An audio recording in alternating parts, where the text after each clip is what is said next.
calcitonin, whereas declining blood calcium level inhibits its secretion. Declining किससे कहते हैं? जो नॉर्मल से अगर जैसे नॉर्मल पॉइंट तक पहुंच गई है तो अब जो उसके बाद जो है डिक्लाइन, ये जैसे डिक्लाइन हुआ या कम हुई नॉर्मल लेवल तक जैसे पहुंच गई तो उसके बाद जो है कैल्सिटोनिन हार्मोन है उसका जो रिलीज है या सीक्रीशन है वो स्टॉप हो जाएगी। कैल्सिटोनिन की सीक्रीशन जो इनहिबिट हो जाएगी या स्टॉप होगी तब होगी जब ये डिक्रीज लेवल से कम होके नॉर्मल लेवल तक आएगा। तो ये सारी मॉनिटरिंग, जैसे हार्मोन्स की मॉनिटरिंग या रेगुलेशन हाइपोथैलेमस के अंदर भी होती है, और इसी तरह से बॉडी के अंदर जो चेंजेस आती है उनको भी मॉनिटर हाइपोथैलेमस करता है। तो हाइपोथैलेमस से ही पता चलता है कि आइधर जो है कैल्सिटोनिन की ज़रूरत है या नहीं है, रिलीज होना चाहिए या नहीं होना चाहिए। तो इसी तरह से जो है जैसे ये इंक्रीज लेवल होगी तो वो डिक्रीज करके नॉर्मल तक ले आएंगे, जैसे नॉर्मल होगी तो ये जो है यहाँ पे इनहिबिट हो जाएगी। तो ये किस तरह से डिक्रीज करता है? ब्लड कैल्शियम लेवल बढ़ी हुई को किस तरह से कम करता है? एक तो कम इस तरह से करता है, कल भी हमने ये डिस्कस किया था कि ब्लड के अंदर अगर एक्सेस कैल्शियम है तो वो बोन में डिपॉजिट हो जाएगी, बोन फॉर्मेशन में आगे जो वो कैल्शियम काम आएगी।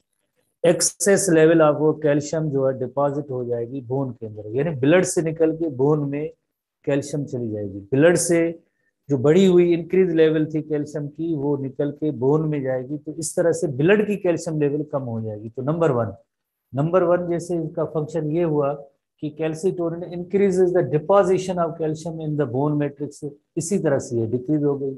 जो ब्लड की कैल्शियम लेवल है वो कम हो गई, ब्लड से कैल्शियम निकल के कहाँ पे डिपॉजिट हुई है? डिपॉजिट हो गई है अब ये बोन के अंदर, डिपॉजिट हुई है बोन के अंदर। ब्लड के अंदर कैल्शियम लेवल बढ़ी थी, इंक्रीज हुई थी, बट कैल्सिटोनिन ने उस ब्लड की कैल्शियम एक्सेस को निकाल के कहाँ रख दिया? इसने बोन में डिपॉजिट कर दिया। इस तरह से दूसरा काम है calcitonin inhibits calcium absorption by the intestine. जिससे आपको पता है कि हम अपने फूड्स के अंदर कई ऐसे फूड्स होते हैं जिनके अंदर कैल्शियम होती है, अगर ये कैल्शियम एब्जॉर्ब होती रहेगी तो अगेन ब्लड के अंदर कैल्शियम लेवल इंक्रीज हो सकती है।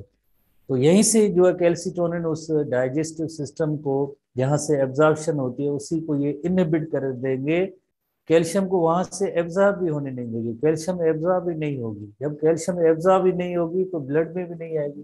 तो ये भी रोल, यानी इनका जो टारगेट होगा इंटेस्टाइन होगा जहाँ से कैल्शियम अपटेक होती है, एब्जॉर्ब होती है, उसको ये स्टॉप कर देंगे या इनहिबिट कर देंगे।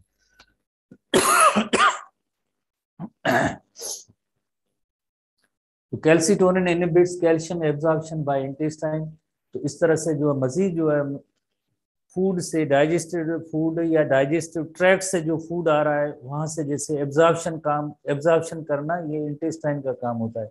हम जो भी खाते हैं हमारे फूड के अंदर होता है डाइजेस्टेड, जब फूड हो जाए, फूड डाइजेशन हो जाएगी तो उसके बाद एब्जॉर्प्शन होती है, वो सारी चीजें ब्लड के अंदर आती है। तो इसी तरह से फूड के अंदर अगर कैल्शियम है उसको जो अब एब्जॉर्ब भी होने नहीं देंगे। तो ये दूसरा काम है कैल्सिटोनिन का, इस तरह से कैल्सिटोनिन हार्मोन कैल्शियम लेवल को कम करते हैं। इसी तरह से तीसरा जो फंक्शन होता है वो ये होता है कि लाइक कैल्सिटोनिन जो किडनी ट्यूब्यूल के अंदर जो है उसको कैल्शियम को पास होने देगा, रिटेन नहीं करेगा, कंजर्व नहीं करेगा, स्टोर नहीं करेगा, सेव नहीं करेगा कि अभी हमें कैल्शियम की जरूरत नहीं, भले यूरिन के अंदर पास हो जाए।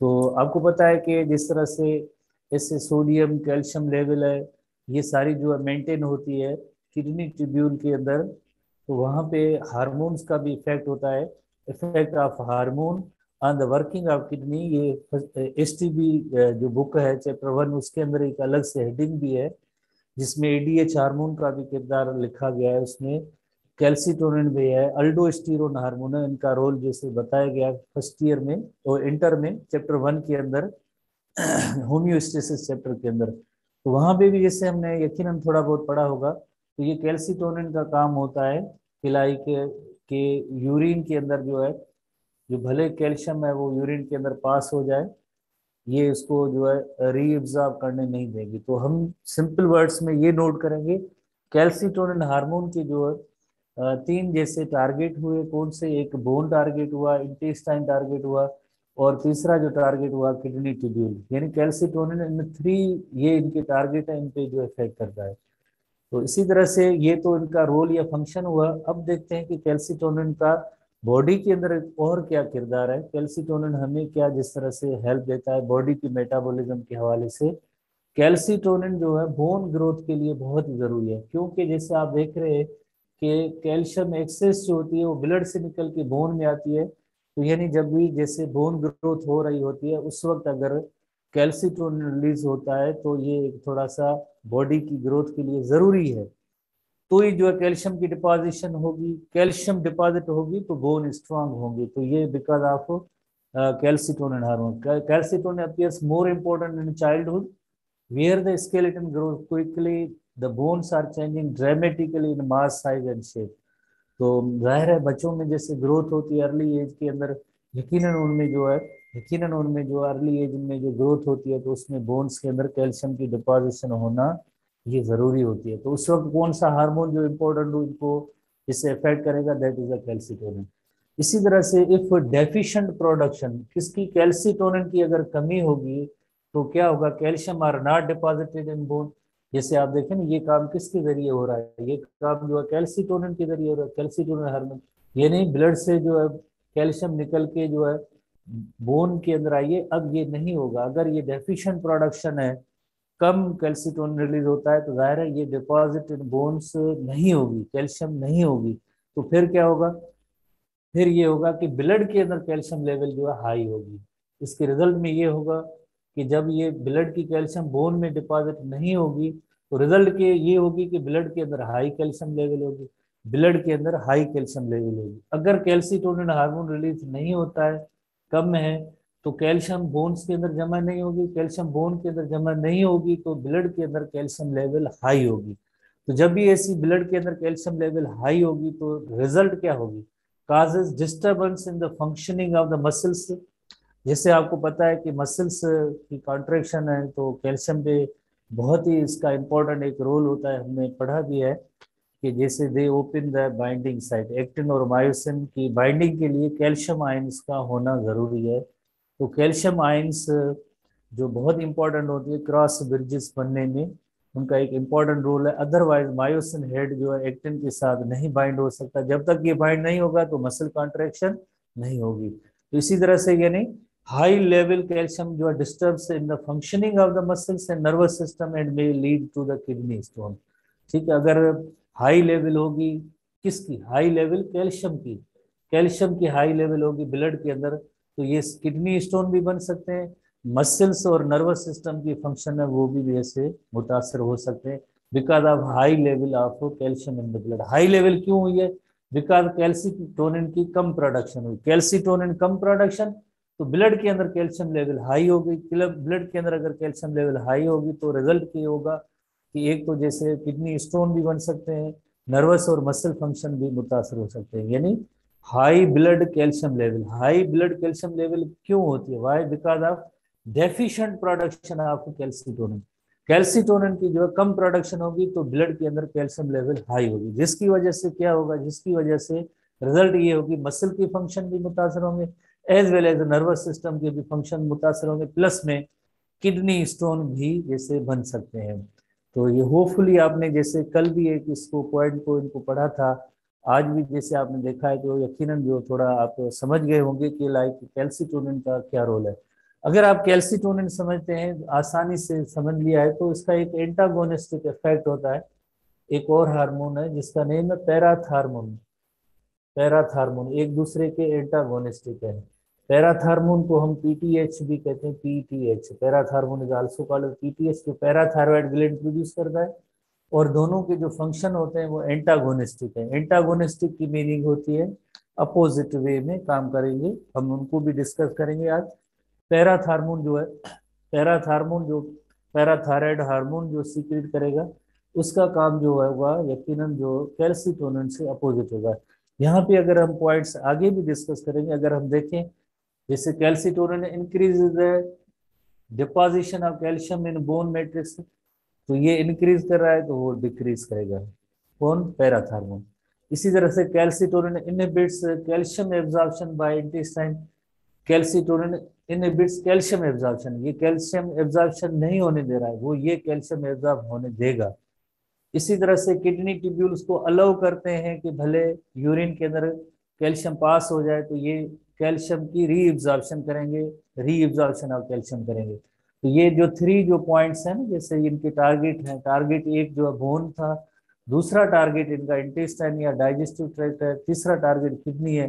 तो यहाँ भी बिल्कुल अपोजिट इफेक्ट जो प्रोड्यूस करेगा वो कैल्सिटोनिन पैराथार्मोन होगा, हम इसको डिस्कस करेंगे।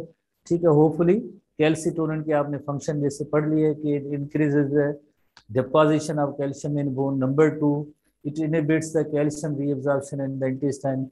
It allow the calcium to pass into the urine. Kidney tubule को रिटेन करने नहीं देंगे, एब्जॉर्ब करने नहीं देंगे। तो ये काम होता है कैल्सिटोनिन का। तो अब हम नेक्स्ट एक इलस्ट्रेशन में, नेक्स्ट एक और इलस्ट्रेशन में आते हैं। यहाँ पे भी हम इसके फंक्शंस को देखते हैं कि किस तरह से कैल्सिटोनिन जैसे रिलीज हुआ है, थायराइड ग्लैंड से कैल्सिटोनिन रिलीज हुआ है, और थायराइड ग्लैंड से कैल्सिटोनिन रिलीज हुआ है। इस कैल्सिटोनिन ने क्या किया है, कैल्सिटोनिन क्यों रिलीज हुआ, पहले ये देखें। कैल्सिटोनिन तब रिलीज हुआ जब high calcium level in blood थी, high calcium level in blood थी, तो ही जो है कैल्सिटोनिन हार्मोन रिलीज हुआ है। कैल्सिटोनिन रिलीज हुआ है तो ये कैल्शियम अब देन कहाँ जाएगी, जो इंक्रीज लेवल है कैल्शियम की वो बोन के अंदर डिपॉजिट होगी। दूसरा टारगेट क्या है, दूसरा टारगेट इनका किडनी ट्यूब्यूल है। इट इनहिबिट्स कैल्शियम रीअब्जॉर्प्शन, यानी कैल्शियम रीअब्जॉर्प्शन होने नहीं देगा और कैल्शियम को अलाउ करेगा कि भले जो है यूरिन के अंदर जो है पास हो जाए। तो ये जो है, ये टारगेट दूसरा है कैल्शियम। इसी तरह से तीसरा टारगेट इनका क्या है, तीसरा टारगेट है डाइजेस्टिव ट्रैक्ट, जिसके अंदर it inhibits calcium absorption by intestine, यानी इंटेस्टाइन के अंदर जो है कैल्शियम की एब्जॉर्प्शन है ये होने नहीं देता, कैल्शियम की एब्जॉर्प्शन होने नहीं देगा। यहाँ पे जैसे कैल्शियम की एब्जॉर्प्शन होने नहीं देगा, भले जो है यूरिन के अंदर पास हो जाए, और it inhibits calcium absorption by intestine, भले कैल्शियम जो है फीसिस के जरिए पास हो जाए, क्योंकि अब बॉडी को कैल्शियम की जरूरत नहीं होती है। बाकी बोन के अंदर जो है कैल्शियम की डिपॉजिशन होती है, promotes deposition of calcium into bones, inhibits osteoclast and stimulates osteoblast. Osteoclast आपको पता है कि जो बोन की जैसे रीमॉडलिंग में इनका रोल होता है, रिजर्प्शन ऑफ द बोन में इनका किरदार होता है। ओस्टियोक्लास्ट का, ओस्टियोब्लास्ट जो है बोन फॉर्मिंग सेल्स होते हैं, उनको स्टिमुलेट करेंगे। ओस्टियोक्लास्ट होते हैं, उनको जैसे ये इनहिबिट करेंगे इसकी एक्टिविटी को। तो ये रोल या फंक्शन होता है कैल्सिटोनिन का। थायर जैसे ब्लड के अंदर जैसे कैल्शियम लेवल बढ़ी होगी तो यकीनन कैल्सिटोनिन हार्मोन प्रोड्यूस होगा। कैल्सिटोनिन हार्मोन प्रोड्यूस होगा तो उसके टारगेट एक बोन है, कैल्सिटोनिन का टारगेट जो है किडनी है, कैल्सिटोनिन का टारगेट ये जो है डाइजेस्टिव ट्रैक्ट है, इंटेस्टाइन है। तो होपफुली इसको आपने समझ लिया होगा। और भी मजीद जैसे देखें, जैसे इसका अपोजिट या एंटागोनिस्टिक फंक्शन जो है पैराथार्मोन का होगा, वो हम आगे फिलहाल डिस्कस करते हैं। जैसे ये इसके जो है बिल्कुल अपोजिट होगा, अपोजिट होगा। ठीक है, अब हम नेक्स्ट हेडिंग में आते हैं कि लाइक ये किस तरह से इनका एक दूसरे के एंटागोनिस्टिक रोल या फंक्शन होता है, इसको भी हम थोड़ा आगे देखते हैं। अब हम नेक्स्ट आएंगे पैराथायरॉयड ग्लैंड पे आते हैं। पैराथायरॉयड ग्लैंड थायराइड ग्लैंड के साथ होता है, जैसे आपको पता है थायराइड ग्लैंड है उसके साथ साथ पैराथायरॉयड ग्लैंड होता है। तो ये जो पॉइंट्स हैं ये डार्सल सरफेस पे जो होंगी, तो इन्हें हम कहेंगे पैराथायरॉयड ग्लैंड। थायराइड ग्लैंड के साथ पैराथायरॉयड ग्लैंड है। जैसे आपको पता है, जैसे आगे जो है हमें ये थायराइड ग्लैंड जैसे मौजूद है नेक रीजन के अंदर, ये ट्रेकिया और विंड पाइप है, उनके आइदर साइड पे दो लोब्स हैं, उनकी आइदर साइड पे राइट लोब लेफ्ट लोब। इसी तरह से ये जो लाइक जो लैरिंग्स है उससे नीचे है, वॉइस बॉक्स से नीचे, और इसके आइदर साइड पे ट्रेकिया के आइदर साइड पे थायराइड ग्लैंड होता है। थायराइड ग्लैंड के यानी डार्सल सरफेस पे यहाँ पे पैराथायरॉयड ग्लैंड होता है, पैराथायरॉयड ग्लैंड होता है। चार इसकी जो ऐसी लोब्स या पॉइंट्स होती है जो पैराथायरॉयड ग्लैंड कहलाता है। और पैराथायरॉयड ग्लैंड का जो हार्मोन होता है उसे हम कहेंगे पैराथार्मोन। पैराथायरॉयड सबसे जो पहली पॉइंट है कि देयर आर 4 पैराथायरॉयड ग्लैंड्स। चार जो आपने पॉइंट्स देखे, चार पॉइंट्स ऐसे, they are very small light coloured masses that stick out from the posterior surface of the thyroid gland. जैसे ये एंटीरियर सरफेस है, पोस्टीरियर सरफेस से ये जो चार पॉइंट्स होती हैं थायराइड ग्लैंड की होती है। अब ये कौन सा हार्मोन प्रोड्यूस करेंगे, उस हार्मोन का नेम है parathormone. Parathormone, parathyroid gland, parathormone. Parathormone को शॉर्ट फॉर्म में पीटीएच लिखते हैं, PTH, parathormone. Parathormone PTH, short form में पीटीएच से। और ये एंटागोनिस्टिक वर्क करता है किसके साथ, थायरो, जैसे थायराइड से जो कैल्सिटोनिन हार्मोन प्रोड्यूस हुआ था उसके जो एंटागोनिस्टिक है, उसके जो है एंटागोनिस्टिक है। एंटागोनिस्टिक है तो किस तरह से एंटागोनिस्टिक है, हम ये देखेंगे कि how this parathormone is antagonistic work, किस तरह से इसका एंटागोनिस्टिक वर्क है। Parathormone is a single most important hormone of the parathyroid, controlling calcium balance, calcium की मेटाबॉलिज्म को रेगुलेट कराता है। ये जैसे आप देखें पैराथार्मोन कब रिलीज होगा, जैसे आपको स्टूडेंट्स को याद है कैल्सिटोनिन कब रिलीज हुआ था, कैल्सिटोनिन तब रिलीज हुआ था जब ब्लड के अंदर कैल्शियम लेवल बढ़ी हुई थी। इसी तरह से ये इसका अपोजिट इफेक्ट होगा, कैल्सिटोनिन तब रिलीज होगा जब ब्लड के अंदर कैल्शियम लेवल लो होती है। जब कैल्शियम लेवल लो होगी तो अब क्या करेगा, कैल्शियम लेवल को इंक्रीज कराएगा, सिंपल वर्ड में इंक्रीज कराएगा, नॉर्मल लेवल तक जो ले आएगा। ये काम जो होगा यकीनन जो है किसका होगा, ये होगा पीटीएच हार्मोन का। पीटीएच पैराथार्मोन हार्मोन का होगा, पैराथार्मोन हार्मोन का होगा, पैराथार्मोन हार्मोन का। कैल्शियम लेवल जब भी ब्लड के अंदर लो होगी तो उसको ये बढ़ाने का काम, इंक्रीज करने का काम जो है पैराथार्मोन का होगा। ठीक है, जैसे हमने कैल्सिटोनिन के बारे में पढ़ा था कि ब्लड कैल्शियम लेवल को डिक्रीज करते हैं, पैराथार्मोन का काम होता है ब्लड कैल्शियम लेवल को इंक्रीज करेंगे। इंक्रीज करेंगे हाउ मच इंक्रीज, ताकि वो नॉर्मल लेवल तक आ जाए। तो सिंपल वर्ड्स में ये, जैसे मैंने पहले आपको बोला था कि आप दो लफ्ज ये याद रखेंगे, कैल्सिटोनिन हार्मोन का काम होता है डिक्रीज द कैल्शियम लेवल, और पैराथार्मोन का काम होता है increases the calcium level. Increase कितनी, हाउ मच, बिकॉज जब कैल्शियम बॉडी के अंदर लो लेवल में होगी तो उसको इंक्रीज करें ताकि वो नॉर्मल तक आ जाए, ये रोल होता है, ये पैराथार्मोन का होता है। और आपने ये पहले भी पढ़ा है कि एंटागोनिस्टिक है, इनका इफेक्ट जो है वो एंटागोनिस्टिक है। और भी आगे हार्मोन्स आएंगे, हम डिस्कस करेंगे, तो ये इंपॉर्टेंट पॉइंट होती है कौन से हार्मोन जो होते हैं जो एक दूसरे के अपोजिट इफेक्ट प्रोड्यूस करेंगे। जो अपोजिट इफेक्ट प्रोड्यूस करें उससे हम कहेंगे एंटागोनिस्टिक। एंटागोनिस्टिक जो अपोजिट मैनर में, बिल्कुल एंटागोनिस्टिक, उनका जो इफेक्ट होगा उससे हम कहेंगे एंटागोनिस्टिक इफेक्ट कहेंगे। पीटीएच जो पैराथार्मोन किसके एंटागोनिस्टिक है, कैल्सिटोनिन की, कैल्सिटोनिन, कैल्सिटोनिन, और दोनों एक दूसरे के बिल्कुल अपोजिट मैनर में काम करेंगे। जैसे आप स्टूडेंट को याद है कैल्सिटोनिन ने क्या काम किया था, ब्लड से कैल्शियम लेके बोन में डिपॉजिट की थी। अब ये क्या करेगा, पैराथार्मोन बोन से जो कैल्शियम, बोन को ब्रेक करके ओस्टियोक्लास्ट की एक्टिविटी बढ़ेगी, और ये जो कैल्शियम कहाँ आएगी, बोन से वापस जो है ब्लड के अंदर आएगी, क्योंकि ब्लड कैल्शियम लेवल को इनको इंक्रीज करना है। तो पैराथार्मोन क्या काम हो, it release triggered by low blood calcium level. जब भी ब्लड के अंदर कैल्शियम लेवल जो है लो होगी, ब्लड के अंदर कैल्शियम लेवल लो होगी, तो ही जो है पैराथार्मोन प्रोड्यूस होगा, उसके लिए स्टिमुलस है। And inhibited by the high blood calcium level, और जैसे ही नॉर्मल तक पहुंचेगी, आगे बढ़ेगी, तो ये यहाँ पे स्टॉप हो जाएगा।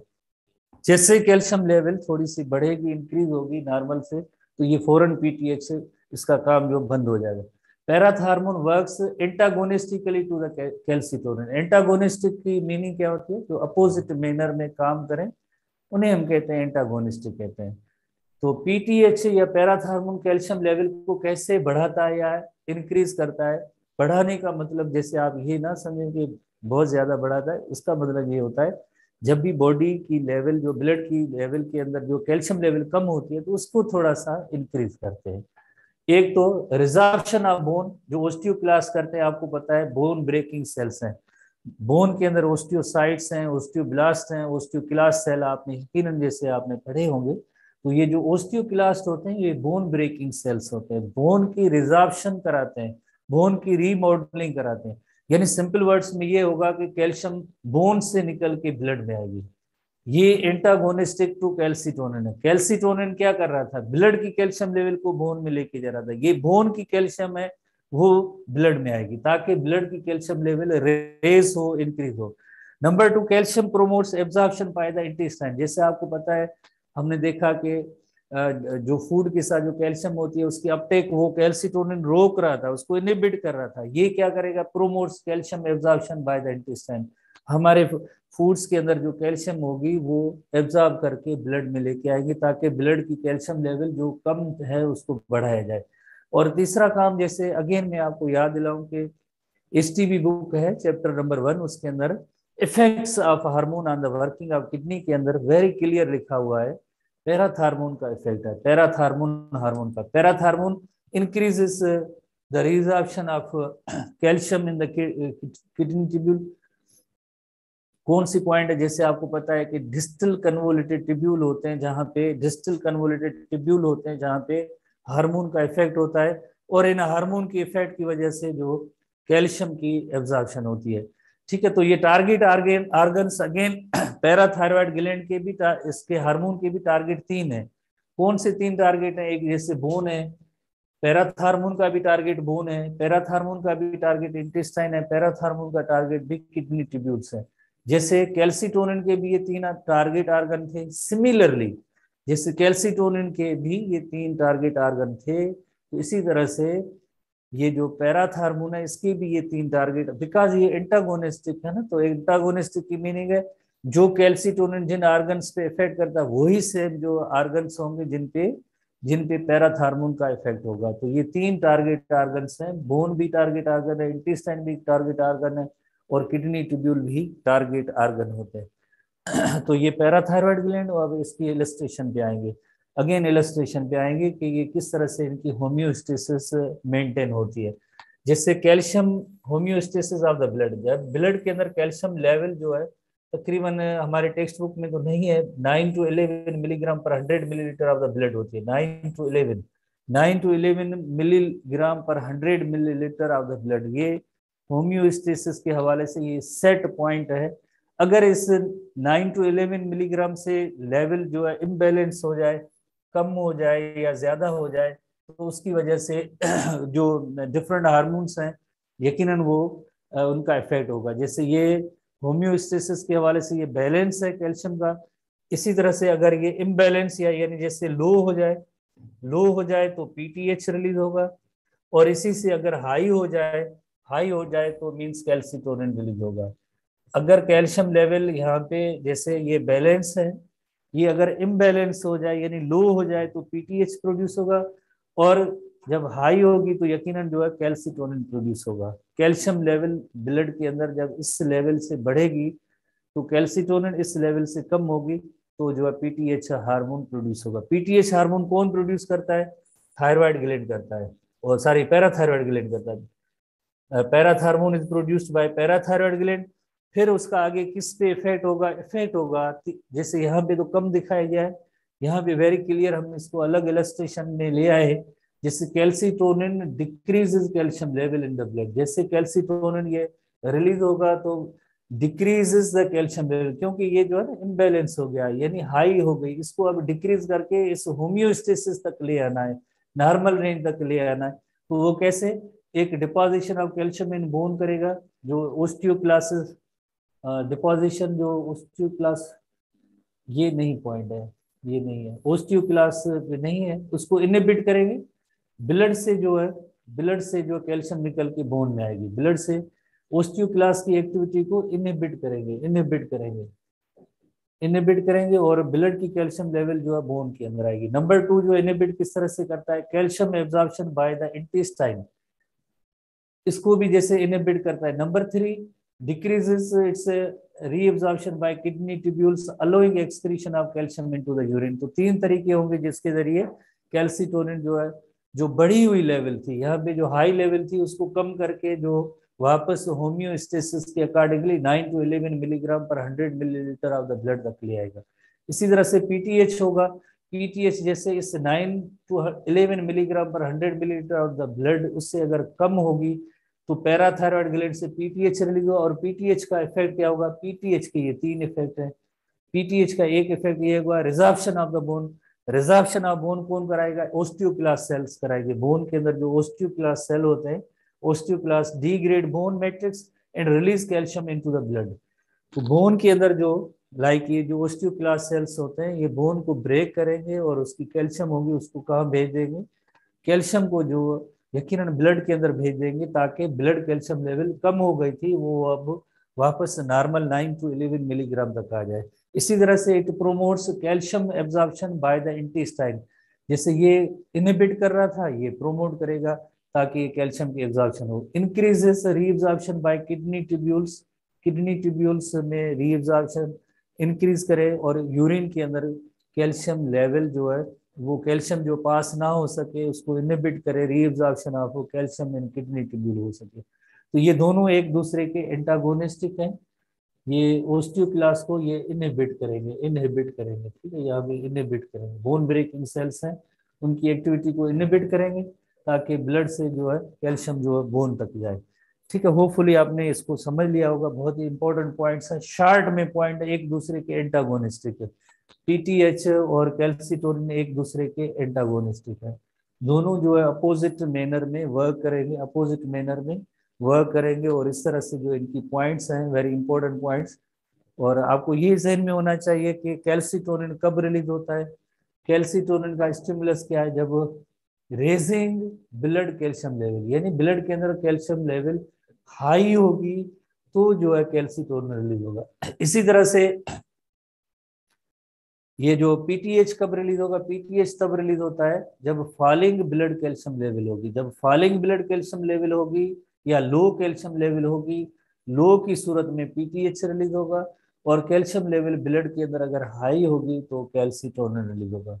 होपफुली इन दोनों हार्मोन्स को आपने समझ लिया होगा, आसान है, बस थोड़ी सी आप इनकी क्रेमिंग भी आगे करते जाएं, जो बायो की टॉपिक्स आप पढ़ते हैं तो उनकी आगे क्रेमिंग भी करते जाए, जो बायो की टॉपिक्स आप पढ़ते हैं आगे उनकी जो क्रेमिंग वगैरह भी करते जाए।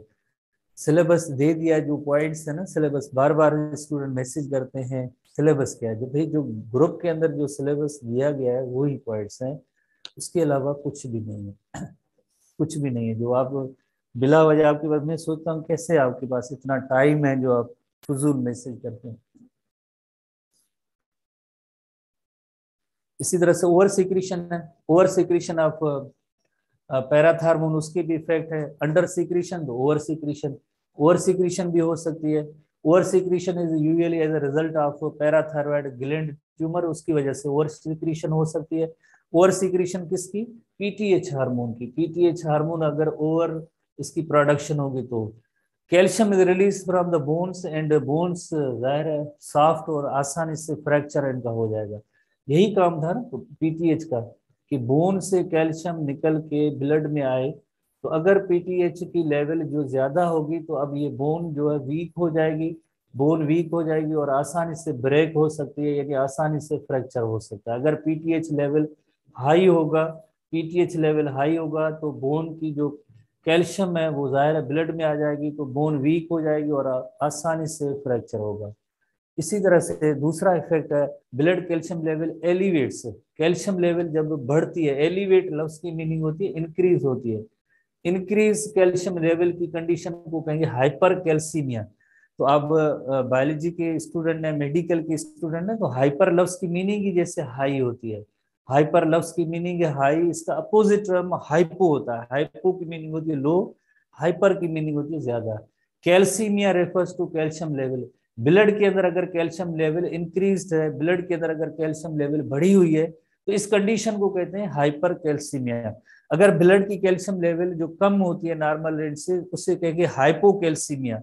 हाइपो हाइपर ये दो लफ्ज की टर्म है, आप इनको आप यकीनन आपको याद होंगे। अगर ब्लड कैल्शियम लेवल एलिवेट्स यानी बढ़ जाती है, हाइपर कैल्सीमिया कंडीशन हो जाती है, जैसे अगर आप देखें ब्लड सर्कुलेशन के अंदर कैल्शियम लेवल, जो ब्लड के अंदर कैल्शियम लेवल इंक्रीज है, बढ़ी हुई है, इंक्रीज कंडीशन है, इंक्रीज कंडीशन है, तो रिजल्ट क्या होगी, रिजल्ट क्या होगी, क्योंकि इंक्रीज क्यों हुई है, जैसे आप देखें बोन में जो कैल्शियम थी वो भी ब्रेक होके ब्लड में आ गई है, तो अब जो है और एक्सेस में पीटीएच प्रोड्यूस हुआ है, तो जाहिर है रिजल्ट होगी कि ब्लड के अंदर कैल्शियम लेवल जो बहुत ज्यादा हो जाएगी। इसका इफेक्ट क्या होगा, नर्वस सिस्टम पे भी इफेक्ट होगा और वीकनेस ऑफ द मसल्स पे होगी, बिकॉज बिला वजह गैर जरूरी अगर कैल्शियम आयन जो ज्यादा होगी, मसल्स भी weak as well as nervous system के फंक्शन है वो भी मुतासर हो जाएंगे। Excess calcium salt precipitates in the kidney, और इस तरह से किडनी स्टोन भी बन जाती है। जस्ट आखिरी एक पॉइंट है टेटनी, उस पर हम आते हैं। टेटनी की रीजन इसी इन्हीं हार्मोन से रिलेटेड है। Tetany under secretion of parathormone causes hypocalcemia, over secretion में हाइपरकैल्सीमिया, अंडर सीक्रेशन में हाइपोकैल्सीमिया। यानी हाइपोकैल्सीमिया, हाइपो की मीनिंग होती है लो, कैल्सीमिया की मीनिंग होती है calcium. Low calcium level in the blood is called as low calcium level in the blood is called as hypocalcemia. जब भी बॉडी के अंदर कैल्शियम लेवल लो होगी तो it increases excitability of the neuron, यानी neuron में से nerve impulse release होंगे किसके लिए? मसल कॉन्ट्रेक्शन के लिए। मसल कॉन्ट्रेक्शन के लिए सिग्नल और इम्पल्स रिलीज होंगे जो किसी पर्सन की विदाउट पर्सनस विल और विश, विदाउट पर्सनस विल और विश, पर्सन की विल या विश के अकॉर्डिंगली नहीं, बट उसकी अगेंस्ट, उसकी मर्जी नहीं होगी। खास तौर पे देन जो है हैंड एंड लाइक जो फीट है, आर्म्स और लेग्स की मसल के अंदर एक एबनॉर्मल मसल कॉन्ट्रेक्शन होती है, condition is called as tetany. उस कंडीशन को कहते हैं टेटनी कहते हैं। It leads to the tetany in which muscles, जो खास तौर पे हैंड और फीट की वो जो इसमें एबनॉर्मल कॉन्ट्रेक्शन होगी तो उसे हम कहते हैं टेटनी कहते हैं।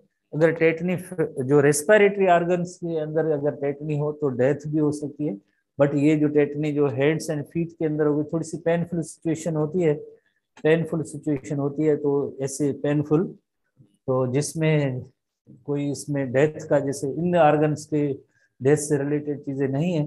Tetani uncontrolled muscle spasm due to hypocalcemia, जब भी हाइपोकैल्सीमिया होगी तो makes neuron irritable and over active and may fatal. Fatal कब होती है? जब ये रेस्पिरेटरी ऑर्गन्स की टेटनी होगी तो डेथ हो सकता है। रेस्पिरेटरी ऑर्गन्स की अगर टेटनी होगी तो डेथ हो सकता है। आपको जस्ट सिंपल एक ही टर्म नोट करना है, ये इसकी जो डिटेल में जाने की जरूरत नहीं है। ये है कि अगर हाइपोकैल्सीमिया होगी, हाइपोकैल्सीमिया होगी तो टेटनी होगी, हाइपोकैल्सीमिया होगी तो टेटनी होगी। ठीक है, होपफुली आपने समझ लिया। नेक्स्ट हमारा जो टॉपिक होगा वो पेंक्रियाज होगा। अब आपकी केमिस्ट्री की क्लास है। सी